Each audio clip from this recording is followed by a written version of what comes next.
So, I'm someone who really believes that as Christians, as followers of Christ, we need to be people of prayer, people who go to a secret place and seek intimacy with God, and that needs to actually be the driving force of everything we do as Christians. And so, last time I was chatting a little bit about humility, about being like a child, and that sort of dependence on God that Christ calls us to, that he models in his own life and ministry.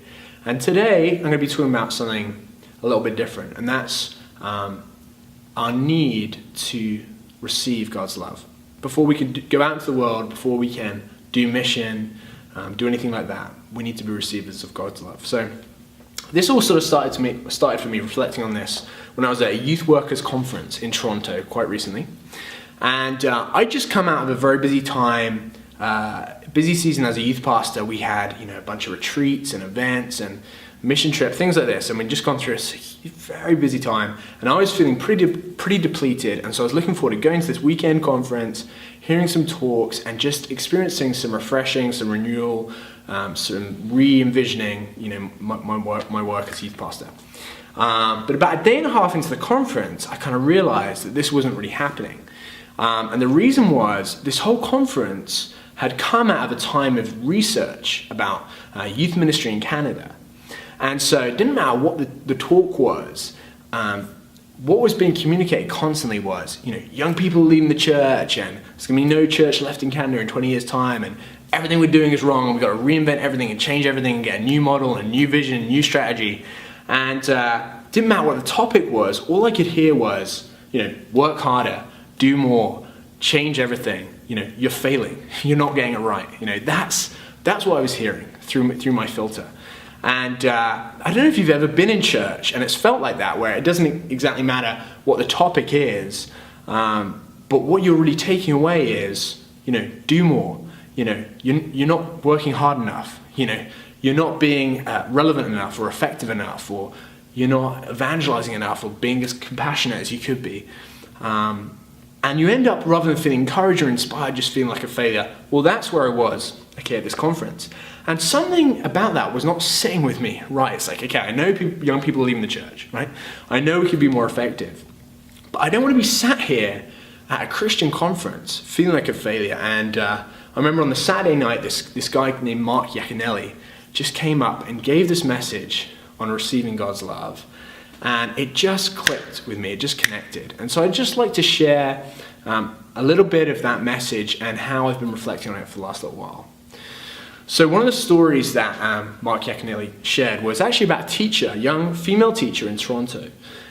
Just after Teachers College, she decided she wanted to work with inner city kids who were struggling. And so she went into a really tough school right downtown Toronto, and she was having a terrible time. The kids would not respect her, the kids wouldn't listen to her, she couldn't teach them anything, she was just doing classroom management the whole time.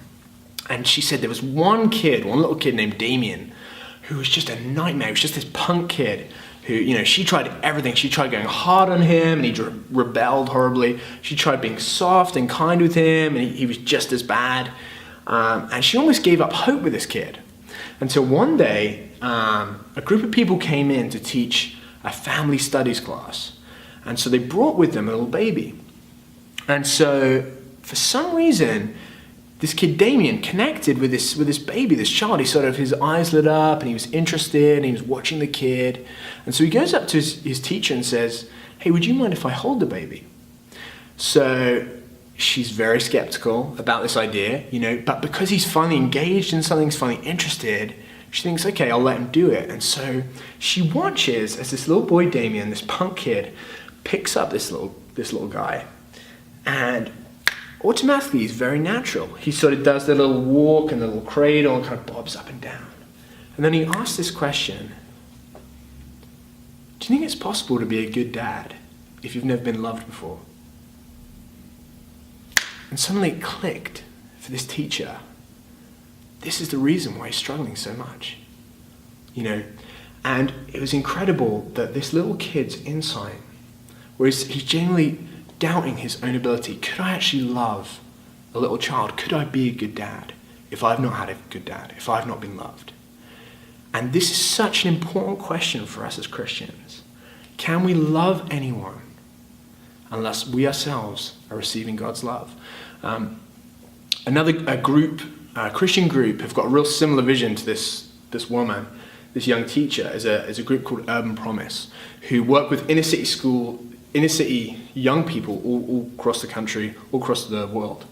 And every March, I have the opportunity of taking a group of students to go and work with them in a place called Wilmington in Delaware. And so in Wilmington, there's just this whole generation of kids, basically, who have grown up without dads, below the poverty line, not eating properly, not in a safe community, below par education, and they're just, surrounded by gangs and drugs, and very often just kind of getting wrapped up into that whole world. And so Urban Promise are going in and they set up these after-school camps where the kids get fed, they get help with their homework, but most importantly, they get, a role model, they get someone caring for them, loving them, and showing them a different way to live, And so we get the opportunity every year to go down. And so this year, we had an amazing experience where we got to, hang out with the kids after school every day, help them with their homework, help feed them, get to know them a little bit. But on the last day this year, I had an amazing experience where there was no camp on Friday. And so instead, we just got to play with the kids in the park. And so me and a bunch of students were just playing with these tiny little kids.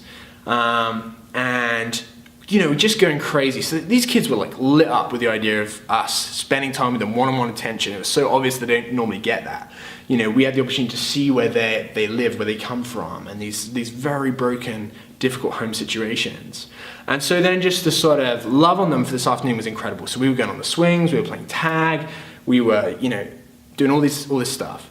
And at one point in the afternoon, I was just exhausted because I'd been, all the kids wanted to be picked up, and I was swinging them around and doing chiggy back fights and races and all this stuff. And this one point, I remember right at the end of the day, the kids were so happy, and I was exhausted. And I just lay down in the grass in this park. I remember it just being the clearest day, just blue sky. And this little girl came up to me and just said, "Hey, can you fly me? Can you fly me?" And so I was lying down, she kind of put her hands on my hands, and then I lifted her up with my feet right up in the air. So my legs were right up in the air like that. And I remember just looking up, all I could see was this blue sky and just the brightest smile in the world. And she let go of my hands, and so she was just being supported by my legs there. And she just started screaming at the top of her lungs, "I'm flying, I'm flying, I'm flying." Just, best moment of her life. She's just lit up. And it was just a very simple thing, but it clicked with me. It clicked with me in that moment that everything Urban Promise was doing for these kids, giving them education, giving them food, giving them a safe place to hang out, giving them role models, the most important thing they were doing is just loving them. That is the thing that sets kids free. When they're listened to, when they're played with, when they're loved. Everyone needs love so much, and that's the thing that Damien knew. That's what he realized. That's the thing that Urban Promise realized. That is the thing that Paul understands when he writes in Galatians, nothing else counts except for faith expressing itself in love. Okay, that's why Paul in Ephesians says we need to be rooted and established in love. Okay, unless we have learnt this lesson, that we're going to a secret place and receiving God's love, we've got nothing to offer anyone. Nothing else counts. Okay, nothing else counts. And this is actually what Jesus commands of us. In John 15, he says, "As the Father has loved me, I have loved you. Now remain in my love." He commands that. How does he love us? As the Father has loved him. And he commands us to do the same thing. Okay? And it's amazing throughout Jesus' life, and particularly expressed in the Gospel of John, his dependence on his Father. He says, "I only do what I see the Father doing. I only say what I hear the Father saying." From when he was just a little boy, they look from everywhere, they can't find him. And Mary and Joseph, and when they eventually do, he's at the temple and he says, "Didn't you know I had to be in my Father's house?" And throughout his ministry, whether it be early in the morning, late at night, surrounded by crowds, healing, delivering people, teaching, he always retreated to this secret place to be with his Father, to remember his identity as a son. And there's just a couple of moments in the gospel when the window is just cracked open to see this relationship with his dad and what the Father actually says. And one is in Matthew 3 when it's Jesus' baptism. And it says, the Spirit of God descended on him like a dove, and a voice from heaven said, "This is my Son, whom I love, with him I am well pleased." Okay, it's that voice of love, that voice of affirmation that Jesus is able to receive, and it's then the foundation from which he does everything else, from which he's able to love the most broken, the most hurting, the most marginalized people around. That he's eventually able to go to the cross with that love in his heart because he's completely dependent on the love of his Father. That's what he's hanging on. And again, you see it. So you hear that voice at his baptism, and again you hear it in the transfiguration, right? Later on in the gospel. And it's the same voice. It's the same voice. The Father says, "This is my Son, whom I love, with him I'm well pleased. Listen to him." Okay, and it's almost as if every time Jesus retreats, early in the morning, late at night, when he goes to the mountain, he is going to hear that voice of love, that to be reestablished as a son, whom is deeply loved, who the Father is well pleased with. Do we know how to hear that voice? You know, Christians who've been around in church for years and years, who, have heard 1,000 sermons, who've gone out and done missions and all this stuff. Are we seeking that secret place that Jesus shows us, that Jesus commands us to find, where we are dwelling with the Father, where we are remaining in his love, the love of Christ, where we are receiving from God? So the last image I'd just like to share with you is actually from a story that I also heard at the original conference. And it's a story from Henry Nouwen, who, the great spiritual writer, who at the end of his career actually moved just outside Toronto, where he lived in a community called L'Arche for those with disabilities. And one day, Henry Nouwen was preparing for a service. He was going to lead a service for those, the care workers, and for those with disabilities there. And a young girl named Janet with fairly severe disabilities came up to him just before, and she said, Henry, I want you to bless me. I want you to bless me." And so Henry Nouwen, being, a Catholic priest, just went to sort of do the kind of like Hail Mary, whatever, Father, Son, Holy Spirit. And she swatted his hand away and said, no, do it properly. I need you to do it properly. So Henry Nouwen's there, just totally confused, thinking, what does she mean, do it properly? And so what he decides is that during the service he's about to lead, he will actually call her up and do the blessing there, because maybe, she wants it to be official. Maybe that's what she means. She wants to be in front of everyone. And so he waits till he's just about to deliver his sermon in that service.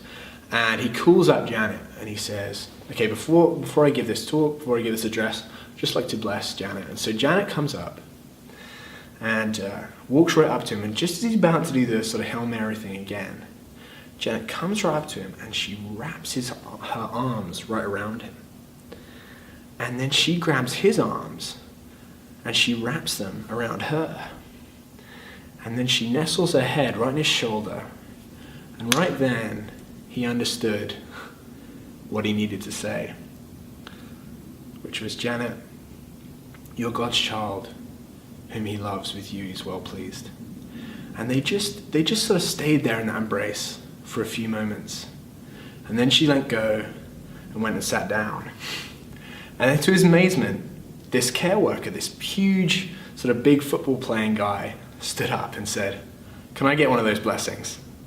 And so he walked to the front and he put his arms around Henry Nouwen, and Henry Nouwen put his arms around the big guy and said, you're God's child, whom he loves, with you he's well pleased. And then person after person came lining up, and he never got to a sermon. All they did for that service was these blessings, these embraces, these affirmations of God's love.